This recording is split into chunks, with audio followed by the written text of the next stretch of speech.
Hey, what is up guys? Welcome back to the channel and welcome back to Gran Turismo 7. So recently I've noticed with the money guides coming out and such, there is a lot of new players to the game that want to know the best way to hit level 50 in the most efficient and quickest way possible.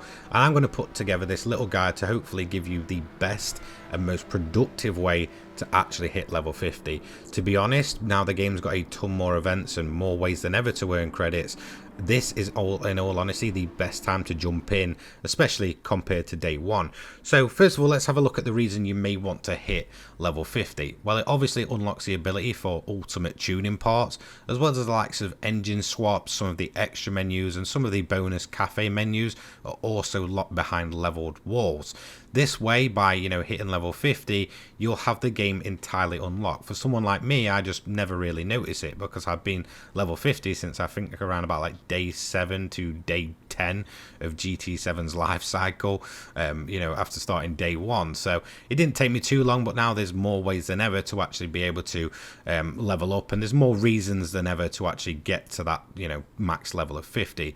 So the way it works is actually you'll get a point, or one single point should I say, for every 1,000 credits you spend. That is the only way you can level up in this game. So a 17,000 credit car is going to net you 17 points. Something like this Chaparral that you've seen in the background was 1,000,000 credits, and that's going to award me 1,000 collector points. But you don't always need to be spending.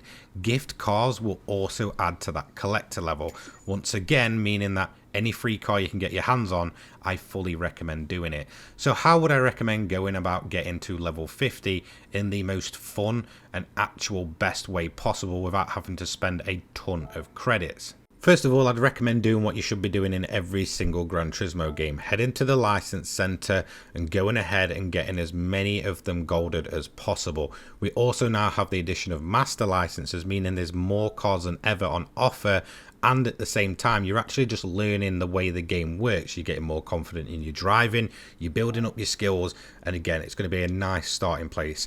Especially in terms of the master licenses, there's some absolute worthy cars on offer, upwards of around about 10 million credits in value, which straight away is 10,000 collector points, giving you a good chunk of levels.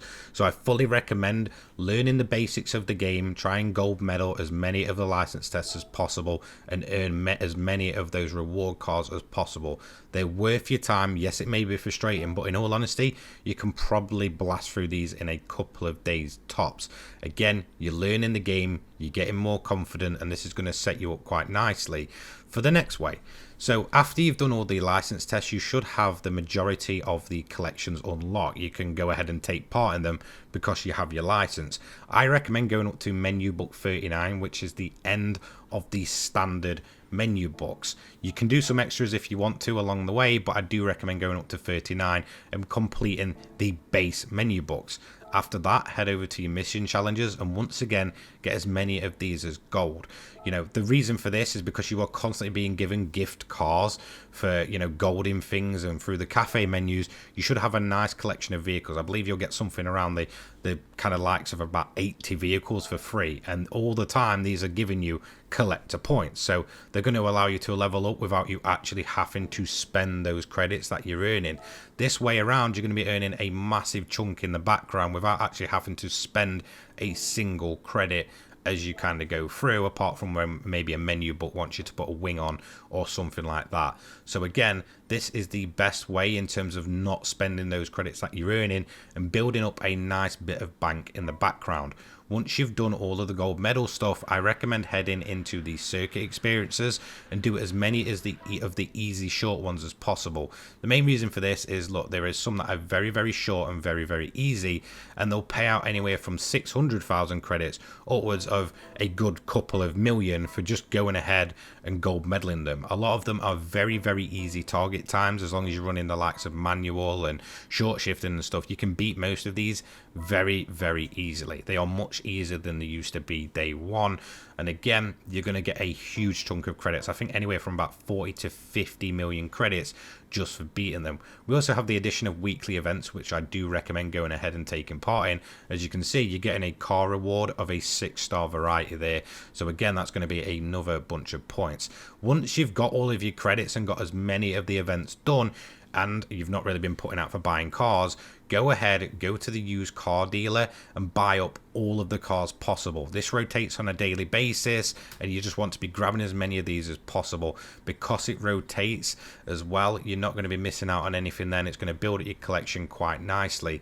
Again, just check that on a daily basis, buy them up. You should have plenty enough credits, and once again, this is going to allow your collector level in the background to be leveling up. Now, this is the point, obviously, where we're going to start spending all of those credits that you earn. You should be way over 50 million at this point, and plenty enough to get yourself to the max level.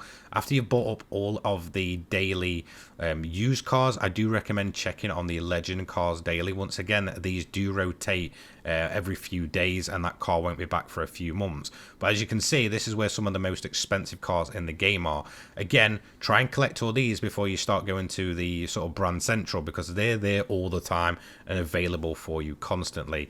Again, because these are higher paying cars or higher worth cars, you're going to be earning a ton of points here, so you should be able to finish it off quite easily just by buying up a single page on a single day of the Legends car dealer, as well as a GT Auto, alongside all of the gift cards that you've already been given.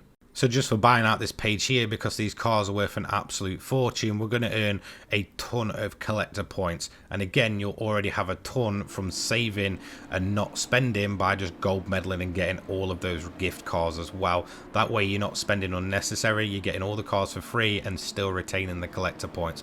So hopefully this helps, you know, maybe those new players that are coming in and might not understand. So in terms of leveling up, it's not about your racing, it's all about your spending and how much your garage is worth. Again, it doesn't take too long. Perhaps by just collecting the cars alone at this point in time, you could probably be very, very close to level 50. If you're not, build up those credits in the background, earn as many gift cards as possible, go on an absolute spending spree, and inside a good few days playtime, you should be able to be hitting that max level nice and easy. Like I said, I did it day one. There was a lot less ways to actually go ahead and build up that collector level, even in the early days, and I hit it inside around about 10 days or so. So in all honesty, for a new player, as long as they're doing it in the most structured way possible without, you know, spending as you go along, you should be able to get a nice free collection of cars that are giving you a ton of that collector level. And then on top of that, you can just go on an absolute spending spree and just finish up those last couple of levels. So if you are someone that's maybe even in the later stages near level 50, just go ahead, do some circuit experience. You're going to get around about 40 or 50 mil, finish some of those up.